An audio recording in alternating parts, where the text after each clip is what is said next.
hindi ka pa rin ba makapag-decide kung alin sa dalawang ito? Okay, tutulungan ko kayo para wag malito. Kung RFI na ba or ADX na.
Ayan mga riders, nandito ulit tayo sa Rossi Santa Cruz, Laguna para i-compare po natin ang Rossi RFI 175 at ang Rossi ADX 150cc. Pero hindi po natin sila pagsasabungin dahil magkapatid po yan. Parehong maganda yan. Alin man po ang mapili nyo dyan, sulit na rin yan. Pero syempre ang katotohanan mga ka-riders, budget ang magdidikta kung alin ang mabibili natin motorsiklo. Kahit gustong gusto natin halimbawa si ADX, kung kulang ang budget natin, siyempre pipili tayo ng mas mababang presyo na motorsiklo. Okay, update lang sa presyo mga ka-riders ha. Dito po sa Rossi RFI 175, nasa 97,000 po ang kanyang price as of September 20, 2024. At dito naman po sa Rossi ADX 150cc, 110,000 po ang kanyang cash price. Pero syempre, pag gustong-gusto mo talaga ang motorsiklo at yun ang itinutubok ng iyong puso, paghirapan mo siya, syempre, pagtrabahuhan mo para mabili mo sa kanyang presyo. Alam nyo mga riders, sa forma niya, wala tayong tulak kabigin. Pareho silang guwapo. Pero syempre, lamang ang ADX 150 dahil ito po ay dual sport na pang on and off road po siya. Hindi kagaya po dito sa RFI, pang on-road lang. Kasi nga po, yung kanyang mga gulong, makikita naman natin. Although maganda naman pong parehong brand to. Dito po may brand na Team Sun Tire dito sa RFI. At dito naman po sa ADX, may brand po yan na Cordial. Ayan, kita naman natin sa forma ng kanyang gulong.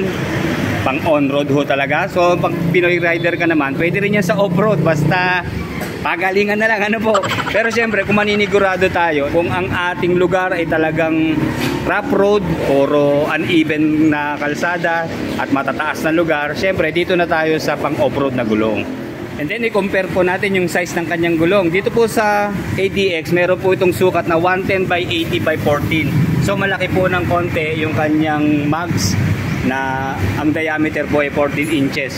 Unlike po dito sa Team Sun Tire ng RFI, nasa 110 by 70 by 13 po ang kanyang sukat. So pareho naman po silang tubeless. And then sa rear tire naman po ng RFI, ayan, 130 by 70 by 13, hindi siya nabago. At sa ADX naman po, 130 by 70 by 13. Telescopic fork naman po sa RFI na meron pong rubber boot at reflectors. sa kanyang front suspension. Same lang din po dito sa ADX 150. Telescopic fork na front suspension na meron pong reflector at rubber boot. Yun lang po ang reflector nitong ADX ay bilog. Unlike dito sa RFI, pahaba siya. At ito ang paborito ko sa Rossi RFI at ADX, yung kanila pong braking system. Okay, pareho po silang naka-combi brake system. Dito po sa RFI, ayan, single disc na meron pong triple piston caliper. Same din po ng ADX, single disc na meron pong triple piston caliper.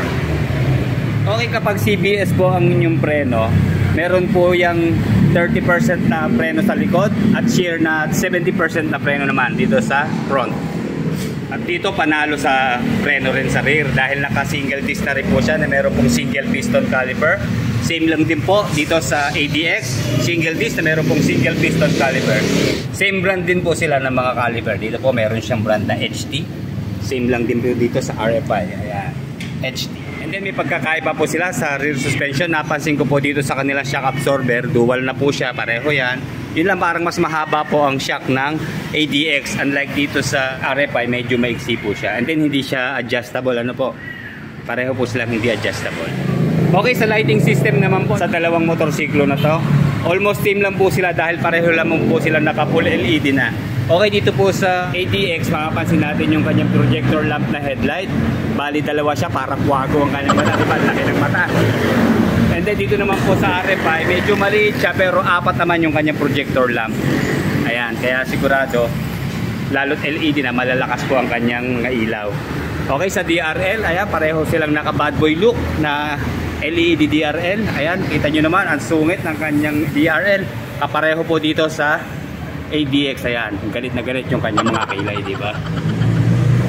And then sa turning signals, kasama po sa design ng pairings yung kanyang signal light. Dito po sa RFI, ayan, full LED na rin po siya. Unlike po dito sa ADX, nakabukod po yung kanyang mga turning signals na running light naman, and then flexible siya.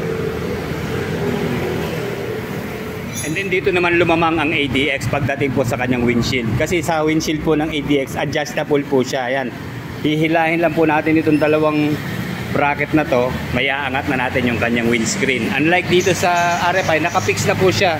So ang mangyayari, magpapalit pa po tayo ng bracket or mahabang windshields, depende na sa ating nagugustuhang design. And then sa kanya naman taillight, stoplight, depende na po sa inyong paningin. Pero para sa akin, pareho pong okay yan. Basta ang importante lang, visible siya lalo na doon sa sumusunod sa atin.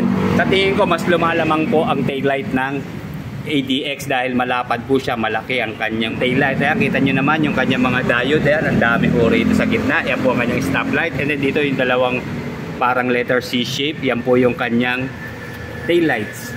And then ganun din po, nakabukod po ang turning signals ng ADX. And then flexible din siya. Dito naman po sa RFI, magkakasama na sila rito. Yun nga lang po, dito sa taillights, pag ganyan magkakasama, ang disadvantage, pag na-damage po ito, damay na lahat. Kaya obligado tayong palitan lahat. Unlike dito sa ating ADX, pag na-damage ang turning signal, siya lang ang papalitan natin. Nakabukod kasi yung kanyang taillights. And then obviously, mas magwapo po talaga ang muffler ng ADX. Dito naman sa ating RFI, simple lang siya. Meron po siyang plastic na heat guard. And then, yung elbow niya, wala ng protection. Malayo naman sa ating binte at nakakaharap po itong kanyang pan cover. Nga pala mga ka-riders, advice ko lang ha, sulitin po natin yung kanyang stock na muffler dahil mahal po ito pag tayo bibili ng stock. Kaya ingatan na rin natin, wag na natin pakalkal kung hindi naman sira. Kagaya nung nangyari po sa akin, sira po siya, naputol yung mga divider kaya ako pinakalkal. Pero dito naman, pagka ganyang buo naman, masatisfied na po tayo kung ano yung sound niya, mas maganda na po yung tahimik. Pero nasa inyo pa rin po, siguro kung talagang gusto nyo ng medyo maingay na tambucho, magpalit na lang po tayo ng muffler, wag po natin pagalaw yung ating stock na muffler. And then syempre mas maangas ang muffler ng ADX at yung kanyang position syempre mataas, talagang ready siya para isugod sa baha. Yun nga, mababa lang ang kanyang ground clearance mamaya pag-usapan po natin Pero dito muna po tayo sa kanyang stock na muffler. Ayan, meron din po siya plastic na heat guard, may pagka-carbon loader rin naman. And then ito, walang protection yung kanyang elbow pero okay lang dahil nakatulong naman po itong kanyang ambulansya. Hindi, itong kanyang radiator cover. Ayan. Okay, dito po sa rear, pareho rin naman silang merong mudguard. Yun lang, medyo mas mahaba po ang na tire hugger ng ADX. Unlike dito sa RFI, medyo maiksi at payat, kaya sigurado tumatagos po dito ang putik. Kaya yung sa akin po, dinugsungan natin ng tire hugger para mabawasan ang talsik ng putik. Pero pagdating naman po sa starting system ng dalawang motorsiklo na to, mas lumamang naman po ang RFI dahil meron pa rin po siyang kickstart. Ayan, hindi siya inalis. And then dito po sa ADX 150, wala na po siyang kickstart. Pero ang lupit ng design ng kanyang crankcase at air filter box. Futuristic ang datingan, di ba? Again, panalo rin sa safety features ang RFI dahil dito po sa ADX 150, walang kill switch po yung kanyang side stand. Unlike sa RFI, meron po siyang kill switch sa kanyang side stand. Kaya pag ibinaba po natin yan, hindi ho mag-i-start ang ating motorsiklo kahit maglupasay tayo. Kaya lagi niyong wag kakalimutan itaas pag tayo po ay tatakbo. O syempre, sasakay sa motor. Pagdating naman po sa foot peg, lamang syempre ang ADX 150. Kita niyo naman yung design ng kanyang foot peg, oh. Lupit, di ba? Lapad niya pero alloy. Saka maganda ho rito, flat na flat siya, di ba? Saka kapareho sila ng design ng kanyang mga ilang pairings, di ba? Para talaga siyang robot sa transformer. And then ito pa isa, yung kanya pong footboard. Niya lang, mas mahaba po ang footboard ng RFI. Pero maganda naman po dito, complete with steel and rubber na siya. Hindi na natin kailangan paltan. Unlike sa RFI, bumili pa po ako ng pangsapin dito, yung matting. Pero lamang naman siya sa haba. Ayan, makakapag-extend yung paan natin hanggang dito sa taas. Unlike po dito, medyo kapos siya eh. Kaya ang nangyayari po, aatras pa tayo sa ating upuan para makapag-stretch po yung ating mga binti. And then pagdating po sa kanyang upuan, panalo rin si RFI dahil naka-camelback type na po siya. Unlike dito po sa ADX, single tone lang po siya na malambot din naman yung foam niya pero mas malapad siya, oh. And then ito yung kanyang pinaka-stopper, itong naka-tambok na foam dito. Unlike dito sa RFI, ayan, diba? Pulitong-pulito yung kanyang mga tahi. At ito yung sa akin to hanggang ngayon, buhay na buhay pa. Pinaltang ko na yung seat cover pero binalik ko rin yung kanyang camelback type na stopper. And then makapal po yung kanyang seat cover at magaspang. Hindi siya madulas, malambot din po yung kanyang foam. Pero panalo naman ng ADX pagdating sa kanyang naked handlebar. Alam nyo tayong mga kalalakihan, di ba? Marami tayong upgrading na ginagawa. Isa na to, pagpapalit ng handlebar. Yung mga nakita ko nagpalit ng handlebar ng RFI, napakagwapo po ng resulta. Pero dito, wala na tayong papalitan. Ready na siya, ano? Ipoporma mo na lang. Sa handle post pa lang niya, solid na solid, di ba? Sana nilagyan dito ng brand name. Okay, pagdating naman po sa kanyang mga switches and button, always the same siya. Unahin lang dito natin sa ADX, ha? Dito sa ADX po, ayan, meron siyang passing light dito sa kaliwa. And then, high beam, low beam sign. At nandito na rin po sa kaliwa yung kanyang hazard, turning signals, left and right, horn. Dito sa kabila, kill switch, switch po ng headlight, switch off, at saka electric starter push button. Then dito po sa RFI, wala po siyang passing light dito sa kaliwa. Nandito na rin po, sinama na sa kanyang high beam, low beam sign. And then pag nag-press pa tayo pababa, ayan ang kanyang passing light, turning signals, horn. And then nandito naman sa right yung kanyang hazard. And then switch off. And then meron din siyang kill switch, ayan po. And then electric starter push button. And then sa instrument panel, pure digital naman po na meron pong 4 inches na size ang ADX 150. Then meron siyang dalawang soft button dito na select and set. Dito naman po sa RFI, combine po siya ng analog and digital screen panel. Ayan. And then naka-points na naman si RFI kasi naka-keyless na po siya. At ito ang advice ko lang mga ka-riders, yung sa mga kukuha po ng RFI, ito na pong latest version ng inyong kunin. Ito pong kanyang bagong keyless version. Ayan. Meron na po siyang kasamang stick key. Okay? At then yung kanyang susi, ayan, di ba? Ano na rin siya, premium design na rin, di ba? Hindi mo na masasabing rosy lang siya. At ang ganda ho ng design, halos ka-level na po ng mga remote ng BMW at yung remote ng mga Big 4. Ayan, halos kapareho na siya. Dito po sa ADX, ignition system po niya, ayan, de susi pa rin po siya. Ayan, meron naman brand yung kanyang susi. Ayan. So ang advantage naman po nito, wala na tayong po problemahin sa baterya ng remote, on the go lagi siya. Pero dito nga po sa bagong version ng RFI, kahit magka-problema yung ating remote control, meron pa rin tayong manual key na kahit hindi gumana ito, gagana pa rin yan. Siyempre pag ihit yan, okay na. Pero panalo naman po ang ADX pagdating sa packet dahil dito may cover siya, di ba? Ayan. So ayan, malalim din naman siya. Sukat nga natin yung cellphone natin, ha. Hindi ko na isukat kasi last time eh. Ayan mga ka-riders, ha, walang pagbabago sa kanyang presyo. Ayan, dito lang to naka-display sa Rosie Santa Cruz Laguna. Ayan. Pasok na pasok ang ating cellphone. In case na umuulan at protected siya dyan, wag lang natin kalilimutan dahil wala pong lock yung kanyang compartment dito sa harap, kaya pwede makuha po yung ating gamit. Dito naman po sa RFI, kaya wala siyang cover, and then makitid, maliit po yung kanyang bulsa, pero saktuhan lang din po sa cellphone, kaya nakalabas yung dulo, kaya delikado rin pag nalubak tayo, pwedeng mag-bounce, mahalaglag yung ating cellphone. Kaya i-advise ko lang po, wag na po tayo maglagay ng cellphone dito. Siguro pwede nating ilagay dito mga basahan o ilang pang gamit natin na maliliit lang, yan, pwede na yan dyan. And then dito katabi naman yung kanyang charging port na USB ready na. Ayan, pag mag-charge tayo, ayan, okay naman. Basta wag lang kalilimutan dahil wala siyang lock. And then pagdating naman sa charging port ng ADX, nandito sa kanyang side view, dito sa tabi po, sa left side po ng kanyang instrument panel. Okay, so obligado tayo maglagay ng cellphone holder dito para mag-charge tayo, malapit lang.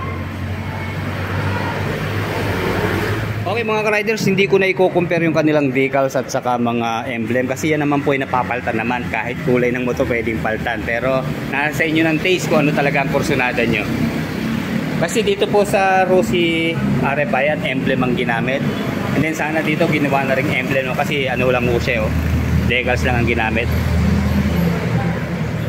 Ayan, combined color po ng red and white sa kanyang decals dito po sa ADX. And then dito sa kulay blue, matte blue na RFI, wala na siyang masyadong decals po. Yun lang, mga ilang mga stickers ng kanyang specifications. And then pagdating naman po sa fuel tank capacity, lamang po ang ADX dahil meron po itong 11 liters na fuel tank capacity. Okay, check natin, ha. Ayan. Ganda rito, meron pa siyang mga space pa na medyo maluwag para malinis natin in case na malagyan ng dumi kasi delikado mapapasok po sa loob. And then sa RFI naman po, 9.5 liters pa rin po ang kanyang fuel tank capacity.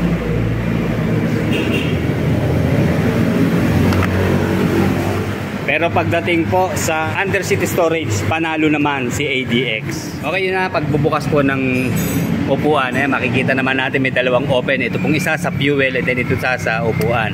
Ayun, bukas na siya. Okay, dito halos the same po siya ng underseat storage ng PCX, diba? Pero last time kasi nagduda ako dito, sabi ko parang half face lang ang kakasya sa kanya. So ngayon, dinala ko yung ating standard size na full face helmet para maisukat natin, ha. Para sure na, mahirap kasi manghula. Baka kasya, sabihin ko hindi kasya, tapos kasya pala. Kaya ito, tanggalin muna natin yung kanyang side mirror.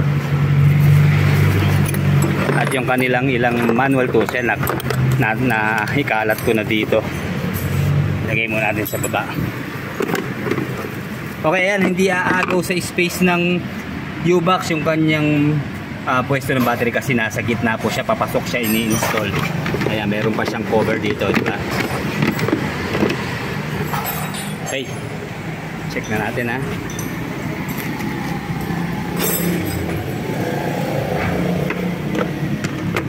O, ayan, kita nyo naman, pasok na pasok siya mga riders, maluwag pa. And then pag isasara, ayan, lapat naman, okay. So, pasensya na mga riders, last time na nireview natin to, sabi ko half face lang ang kasya, pero kasyang kasya po pala, sorry mga riders. Kasyang kasya po ang full face helmet dito sa ADX 150. Okay, wala akong nabago sa underseat storage ng RFI. Ganun pa rin po ang sukat niya, mababaw pero malapad din naman. Pero yan, yung kagaya ng sabi ko noon, dapat pina-upgrade na rin to, diba? Sana pinalalim na rin. Kaya negative po na magkakasya dito isang full face helmet. Ayan, kita nyo kahit pa side view, hindi ho pwede talaga, Lalo na pag nakatayo. Ayan, ang tambo kasi niya, Okay. So ang solution po mga ka-riders, lagay tayo ng top box para sa ating helmet. Okay, ito po ang ating RFI, buhay na buhay pa. Ano na ho ito, 4 na taon mahigit na. Yan, inaayos uli natin. Yun lang talaga pag may problema, pagwagad para wag lumala. Okay, yan ang itsura pag may top box. Okay, ang ating top box po ay 47 liters. Fit po dito ang dalawang full face helmet. Okay, sa fuel consumption nga po pala ng RFI, ganun pa rin po, hindi nababago. 2.6 liters per 100 kilometers or nasa 38 kilometers per 1 liter. And then dito naman po sa ADX 150, nasa 40 kilometers per 1 liter ang kanyang fuel consumption. And then sa top speed po, nasa 110 to 120 kilometers per hour dito po sa ADX. At dito po, manufacturer's claim sa RFI naman po ay 100 kilometers per hour. Nga pala mga riders, nasa 800 ml lang po ang engine oil capacity ng Rossi RFI. At sa Rossi ADX naman po ay nasa 1 liter. And then same lang din po siya ng gear oil capacity. Pareho po silang 120 ml. 142 kilos po ang curb weight ng Rossi ADX 150. At sa Rossi RFI naman po, meron po siyang timbang na 134 kilos sa kanyang curb weight. Sana tinaasan po ang ground clearance ng ADX kasi 120 mm lang po ito. Sana mas mataas kasi sigurado pag gantong adventure bike, i-expect natin pwede yan sa baha, idadaan natin sa mga matutubig, di ba? Dito naman sa seat height, sana binabaan din kasi 810 mm naman ang kanyang seat height. Kaya para mas komportable po dun sa mga hindi matatangkad. Anyway, dito naman po sa Rossi RFI, meron po siyang ground clearance na 135 mm and then mababa lang po ang kanyang seat height, nasa 760 mm. Okay, sa engine specs naman po, pareho po silang 4-stroke, single cylinder. Pero pagdating po sa ADX, naka 4 valve na po to na meron pong single overhead cam. And then 2 valve lang naman po sa RFI, single overhead cam din. Air-cooled lang po ang cooling system ng RFI. Unlike dito po sa Adventure X, naka water-cooled na po siya.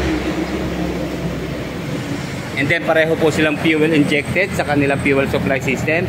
And then Euro 4 compliant na rin po ang dalawang motorsiklo na to.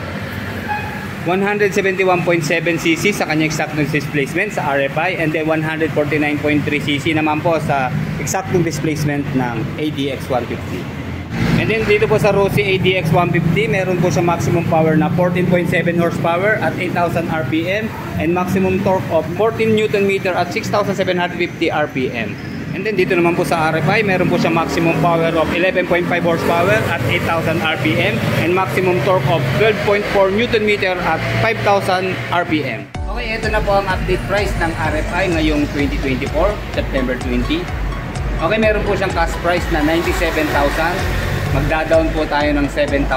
At sa 36 months po, meron po siyang hulog na 4,190 monthly. And then rebate na 300. Siyempre, magiging ano na lang po yan. 3,820. And then sa 24 months po, 5,520. Sa isang taon naman po, 9,730 sa monthly. Para naman po sa Rossi ADX 150 na ang kanyang cash price po ay nasa 110,000. And then 10,000 naman po ang kanyang down payments and installment. And then sa 36 months po, meron po siyang monthly installment na 4,495. And then syempre, kung may rebate na 300, 4,195 na lang. And then sa 24 months po ay 6,035 monthly. At sa 12 months naman po ay 10,660 monthly. Pero syempre, kung gusto talaga nating makamura, kunin natin siya sa cash. Kasi syempre, malaki po ang interest pag inaabot po ng 3 taon siyang muhulugan. By the way, ang price difference po ng dalawang motor nito ay nasa 13,000 pesos po. Kaya kagaya ng sabi ko kanina, hindi ka malilito sa pagpili ng dalawang motor na to pag ang budget mo ang nagdikta sa atin kung ano lang ang kaya nating bilhin. Pero syempre, trabaho at sipag lang ang katapat ng dalawang yan. Para wag kayong malito, pareho nyo nang bilhin yung dalawa. Okay naman at sulit naman po yung dalawang motorsiklo na yan. Okay, hanggang dito na lamang po. Like, comment, and subscribe sa ating channel. Salamat po.